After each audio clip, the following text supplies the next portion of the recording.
নাহমাদুহু ওয়া নুসাল্লি আলা রাসূলিহিল কারীম আম্মা বাদ ফাউযু বিল্লাহি মিনাশ শাইতানির রাজিম বিসমিল্লাহির রহমানির রহিম। বন্ধুগণ, আমি সাধক মোস্তাক মনির, বাংলাদেশ।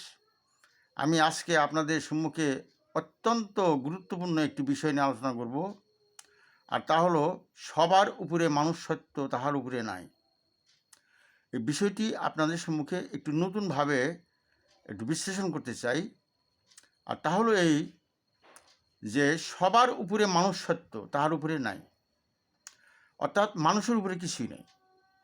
এখন আপনারা প্রশ্ন করতে পারেন যে মানুষের উপরে তো ফেরেশতা আছে, মানুষের উপরে তো হিন্দুরা দেবদেবীরে বিশ্বাস করেন আছে, তারপরে সর্বোপরি মহান আল্লাহ রাব্বুল আলামিন আছেন। এই সব কথাই সত্য, কিন্তু সব কিছুই মানুষকে নিয়ে। মানুষের উপরে কিছুই নাই, এটার অর্থ এটাই যে মানুষের মধ্য দিয়েই সব কিছুর প্রকাশ। মানুষ ছাড়া কোনো কিছুরই প্রকাশ ঘটতো না, মানুষ ছাড়া কোনো কিছুরই মূল্যায়ন হইতো না। আজকে রাস্তাঘাট, হাট বাজার, বন্দর, শহর, আপনি যেখানেই যান মানুষের বিহার। মানুষের বিচরণ, আর মানুষ হইলে দৃষ্ট হয় তার। ফেরেশতাদের একটিমাত্র সত্তা আছে, যে ফেরেশতাদের কোনো অনুভূতি নাই, তো ভালো মন্দ কোনো অনুভূতি নাই, এবং ফেরেশতারা তারা শুধু বার্তাবাহক এবং আল্লাহর হুকুম পালনকারী, তাদের কোনো অনুভূতি নাই। দেবতারা বারবার প্রার্থনা করেছেন মানুষ জন্ম লাভ করার জন্য, কারণ দেবতাদের শুধু ভালো গুণই আছে, মন্দ গুণ নাই। আর দৈত্য, দানব, রাক্ষস যত যাই বলেন না কেন, তাদের শুধু মন্দ স্বভাবই আছে, ভালো স্বভাব নাই। কিন্তু মানুষ হলো একটা সংকর সৃষ্টি, মানুষের ভিতরে ভালো মন্দ সব কিছু রয়েছে। মানুষের মধ্য দিয়ে মহান আল্লাহর প্রকাশ বিকাশ, মানুষের মধ্য দিয়েই শয়তানের প্রকাশ বিকাশ। কাজেই মানুষকে নিয়েই এই হাট বাজার, মানুষকে নিয়েই এই পৃথিবী, বিশ্ব, ব্রহ্মাণ্ড আবর্তিত বিবর্তিত হচ্ছে।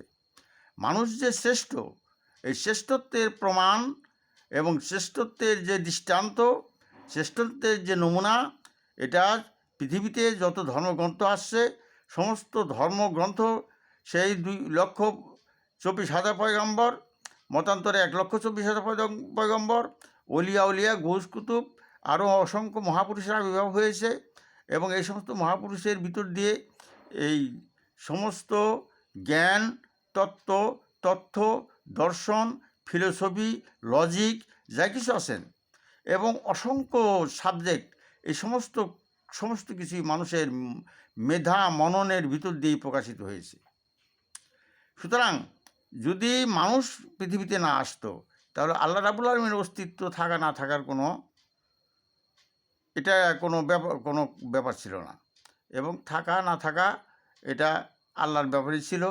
এবং আল্লাহ যেহেতু তিনি একা থাকতে পারেন নাই, এবং তিনি নিজেকে বিকশিত করার জন্য তিনি ধাপে ধাপে স্তরে স্তরে প্রথমে সেই নাই থেকে তিনি সৃষ্টির সূচনা ঘটাইলেন, এবং তিনি প্রথম কুন বললেন হও, আর ফাইয়া কুন সৃষ্টি হওয়া শুরু হয়ে গেল। আল্লাহর কী প্রয়োজন ছিল তো সৃষ্টি করা? আল্লাহ তো একা একেশ্বরে তিনি ছিলেন। কিন্তু আল্লাহ যে একে একেশ্বরে ছিলেন, এতে তিনি নিজেকে নিঃসঙ্গ মনে করেছিলেন। সুতরাং তিনি নিজেকে প্রকাশিত করার জন্য, বিকশিত করার জন্য সেই স্বয়ম্ভু যাকে নিরঞ্জন বলা হয়, এবং আমাদের ইসলাম ধর্মে আল্লাহ বলা হয়, এবং হিন্দু ধর্মে ভগবানও বলা হয়, এবং খ্রিস্টান ধর্মে গড বলা হয়, যে নামে ডাকুন না কেন, সেই মহাশক্তিধর, সেই মহাচৈতন্যময়,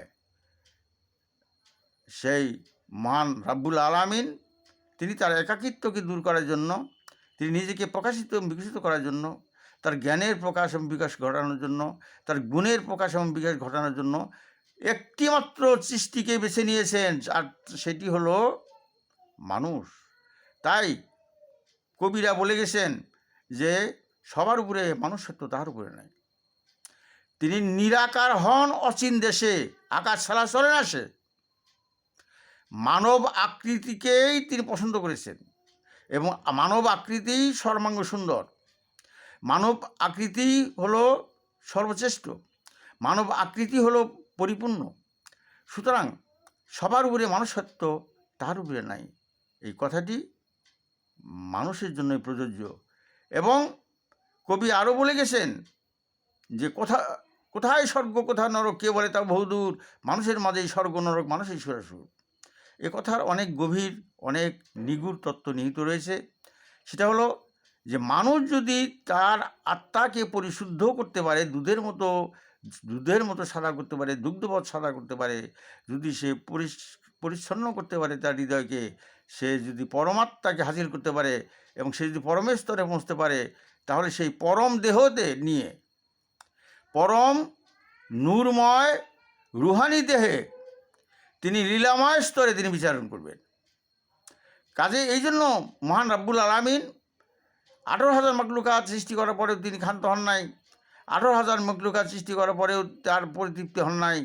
এরপরে তিনি লেটেস্ট সৃষ্টি, সর্বাধুনিক সৃষ্টি এবং সবচেয়ে পরিপূর্ণ সৃষ্টি এবং সবচেয়ে সর্বোত্তম প্রযুক্তি সম্বলিত পরিপূর্ণ সৃষ্টি, এই মানুষকে যেখানে যা লাগে তাই দিয়ে তিনি সৃষ্টি করেছেন। কেন সৃষ্টি করেছেন? সৃষ্টি করেছেন নিজেকে প্রকাশিত করার জন্য। অর্থাৎ মানুষের ভিতরে যে সমস্ত কারিকুলাম দেওয়া হয়েছে, মানুষের মধ্যে যে সমস্ত মেকানিজম দেওয়া হয়েছে, মানুষের ভিতরে যে সমস্ত টেকনোলজি দেওয়া হয়েছে, মানুষের ভিতরে এবং বাইরে, এই টেকনোলজির মাধ্যমে আল্লাহ রাব্বুল আলামিন সে নিরাকার স্তর থেকে মানুষের ভিতর দিয়ে কথা বলবেন, মানুষের চক্ষু দিয়ে তিনি দেখবেন, মানুষের মানব লীলা করবেন। তাই দেবতারা বারবার, যেটা হিন্দু ধর্মে লেখা আছে, তারা মানব রূপে জন্মগ্রহণ করার জন্য বারবার সেই পরম সৃষ্টিকর্তার কাছে কায়মনে মনোবাক্যে তারা প্রার্থনা করেছেন। তো সুতরাং আমরা যে মানব জন্ম লাভ করেছি, আমরা সর্বাঙ্গ সুন্দর জীবন লাভ করেছি এবং আমাদের এই মানব জীবন যেন ব্যথা না হয়। আল্লাহ রাব্বুল আলামিন যে উদ্দেশ্যে আমাদের এই মানব দেহকে সৃষ্টি করেছেন, আমাদের যে অবয়বকে সৃষ্টি করেছেন এবং আমাদের যে কাঠামোকে সৃষ্টি করেছেন, আমাদের যে দেহ মোবারককে সৃষ্টি করেছেন, আমাদের যে ভিতরে বাহিরে যে সমস্ত সৃষ্টি, যে সমস্ত টেকনোলজি তিনি দিয়েছেন, এই সমস্ত কিছু দিয়ে যেন আমরা আল্লাহ রাব্বুল আলামিনের গুণ কীর্তন করে, সাধনা ভজন করে, উপাসনা করে, আরাধনা করে যেন আমরা সেই মহান আল্লাহ রাব্বুল আলামিনের ইচ্ছাকে পরিপূর্ণ করতে পারি।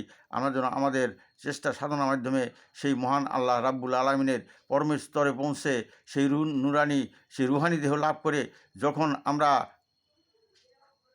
সেই অনন্ত লীলাময় জগতে, আনন্দময় লীলার জগতে অনন্ত দেহ লাভ করে অনন্ত লীলাময় জগতে আমি বিচরণ করতে পারবো, তখনই আমাদের সেই সবার উপরে মানুষত্ব, তার উপরে নাই, এই বাক্যটি, এই কথাটি বাস্তবায়িত হবে।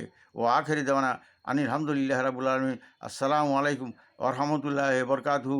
মহান আল্লাহ আমাদেরকে সেই স্তরে পৌঁছার তৌফিক দান করুন।